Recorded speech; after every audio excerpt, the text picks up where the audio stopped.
Kesambi.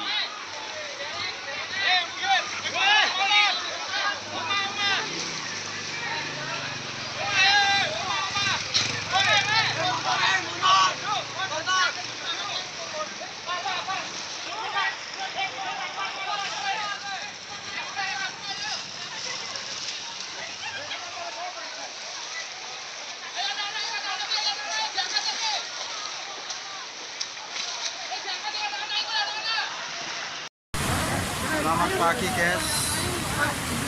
Ini Desa Kesambi, Jembatan 3. Jadi bencana karena penumpukan sampah-sampah di daerah juga di kas sampai